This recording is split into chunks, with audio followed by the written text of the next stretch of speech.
This is going to be a quick video. This is going over patch 2.5.0. This is the patch preview part 1. This is not going to be the full patch. What I usually do is do a couple of releases of this for a big chapter patch.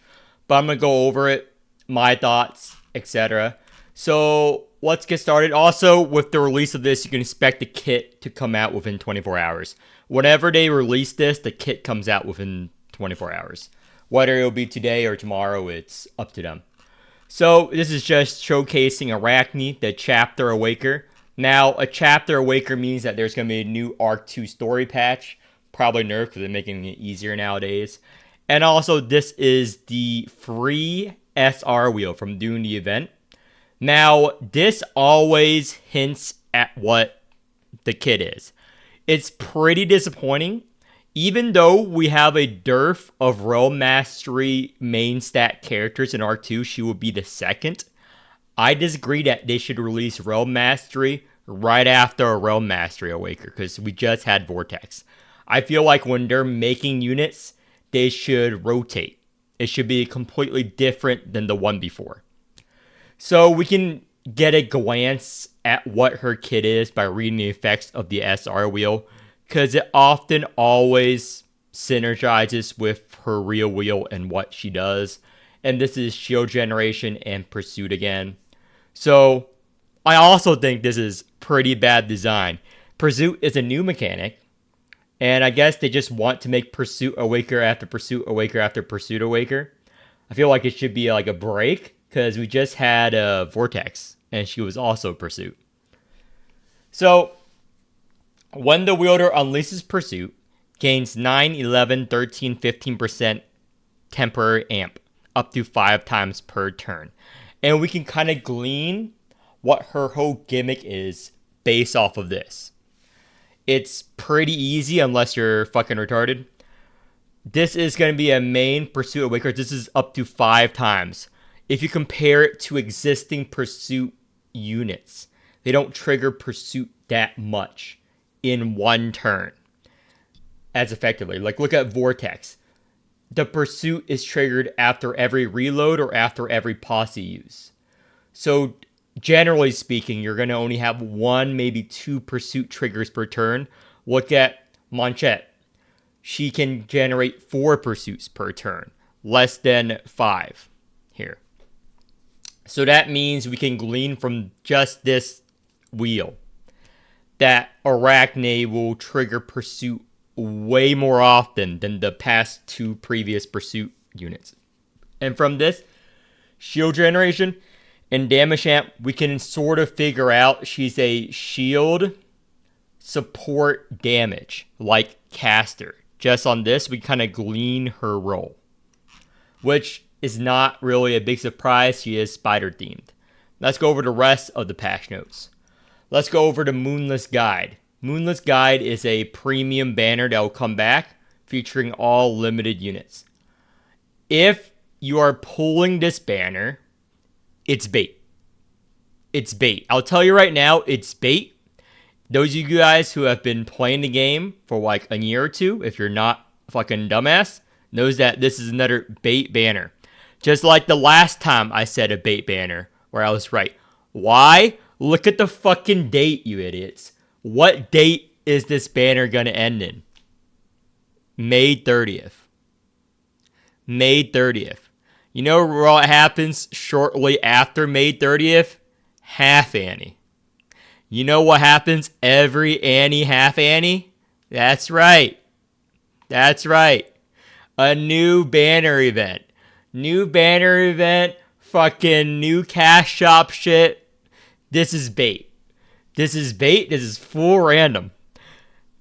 And it's not like I'm making a prediction. If you actually play the game unlike other people, you would know I'm right.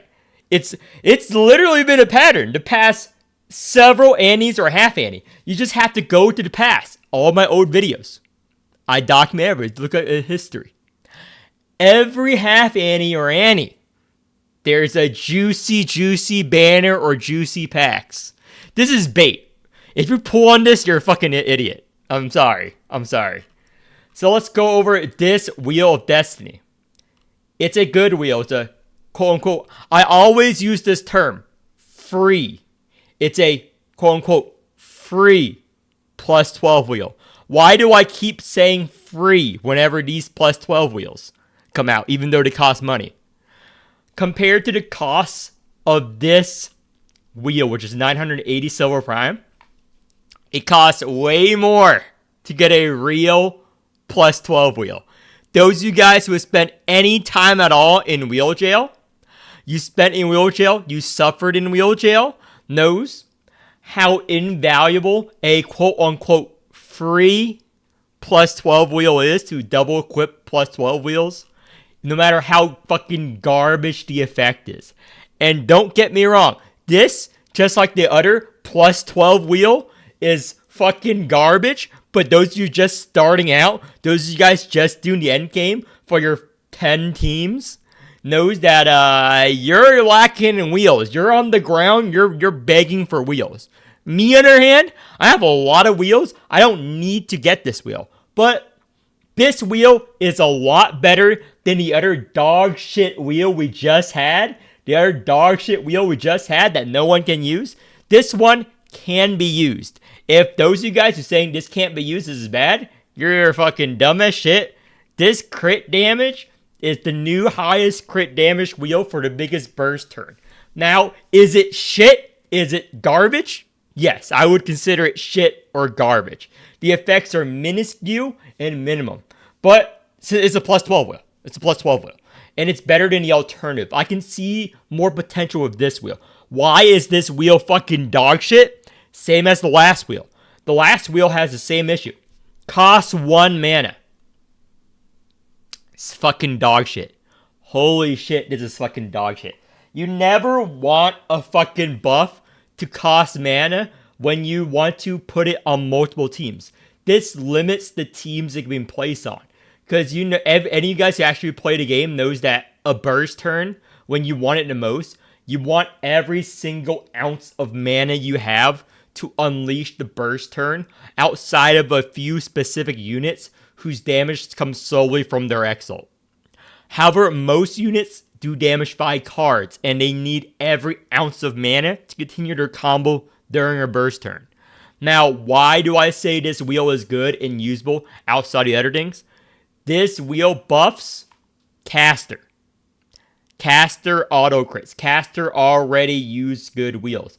If you get this plus 12, you can plop it on your Caster since he auto crits, and his plumes cost 0 mana.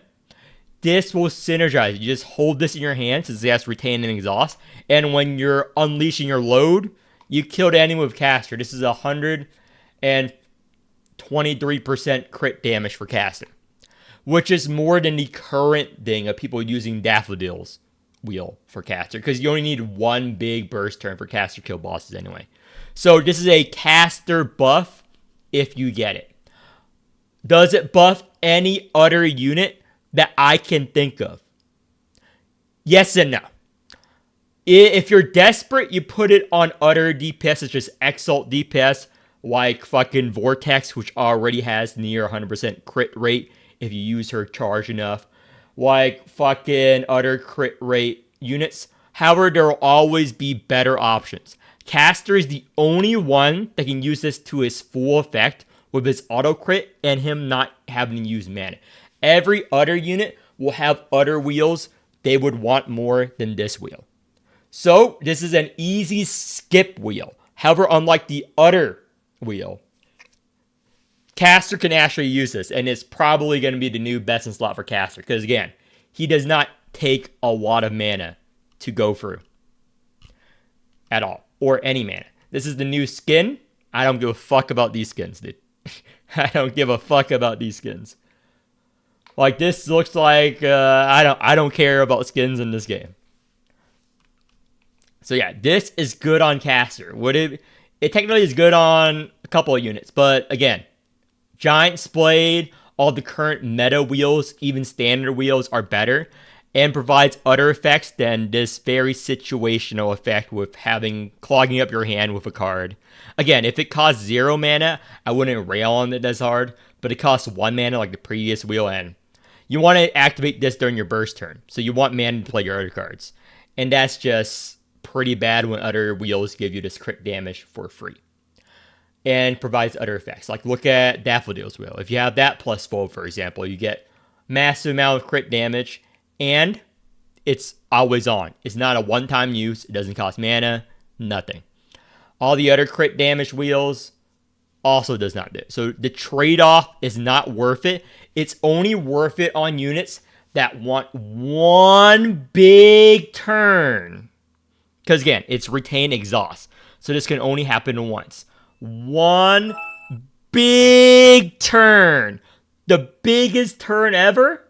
So that narrows down the list of viable candidates. Because remember, most Awakers do their bursts over several turns. Even fucking garbage units, good units, doesn't matter. Jellet, several burst turns. Tawil, several burst turn building. Even Pollux, people say it's high single target damage. Even Pollux can't use this. It's fucking garbage on most of them. Why? Exhaust. This is one time. One time. And it's shuffle into draw pile. What's even worse is that you have to pull it. So if you're thinking about, maybe I just use this burst every mob wave. No. You have to draw it. You have to draw it. It does not start in your hand. So you have to draw this. So that means the battle is lasting several turns. The battle is lasting several turns, okay? Again, Caster is really the only one that makes use of this. So if a battle is lasting several turns, you want a big burst turn. And in order to do that big burst turn, you have to waste this one mana. Calf is not on the list. She wants every fucking mana. And she does damage and shields up over several turns. Thorazine can't use it until the end, and by the end, it doesn't even matter. Tawil can't use it. Death by a trillion cuts. Several turns. Jellet can't use it. She needs every bit of mana. Every bit of mana, playing all of her fucking slams. And this clutters the hand. She wants hand space for more bloodthirsty flails. Remember, this remains in your hand. Retain exhaust until you use it. She's out of the picture. She's out of the running. Vortex can use it. But why? You can just kill it with her trigger. Her pursuits, her reloads, and just kill the boss that way. It's not for her Exalt. By the time you get this card, maybe you don't even need it anymore. She had crit damage from other sources. Let's say Murphy. Murphy needs every bit of mana. She wants to play as many waltzes, and she already kills everything. And she always gets a lot of crit damage for her sacrifice stacks, her E1 or E2. I don't know off the top of my head. The only one that makes sense for this wheel is Caster. I can go over every unit in the game, because I actually play every comp in the game, unlike other people. Like Daffodil. Daffodil can't use it. Why? Because if you're using Daffodil to her fullest extent, let's say the 2 cost and 4 cost cards from her Exalt, those are 2 and 4 cost cards, my dude. You need the mana, unless you're playing Poison Daffodil. If you're playing Poison Daffodil, fine. Who can use it out of the standard banner? Well, I'll tell you. Fucking Uvosh can use it. You have to get his overexalt. He can use it. But it nerfs him. That's the thing. You know why? Retain exhaust. Fills their hand card, and you play this. Or you play this 4, and then boom, boom, boom. Okay. Jenkins can use it, technically. But it's worthless on her. Why? She already gets a lot of crit damage. There are better wheels. More crit rate. You're not going to crit. That's the problem. It's if you're putting this as a crit damage wheel, where are you getting your crit rate from? That's right, the other wheel. That's right, your Covenant. So, it's a pretty bad wheel outside of Caster. Just because of the 1 mana cost, you have to pair it with another wheel. It's pretty bad. Maybe we'll get more auto crit characters. Even if we get more auto crit characters, the weakness of this wheel is pretty apparent. Just like the last wheel. Again, it's better than the last wheel. The last wheel was complete dog shit, dude. I can't even find a use for it right now, dude. The 25%, I tried the theory crap. I tried to use it. I just leave it on hold, dude. If you're desperate, use it. If you have it left, use it. But it's pretty bad. It shuffles into your deck. It should have discarded. If it discarded, my complaints will be fine. So that concludes the video.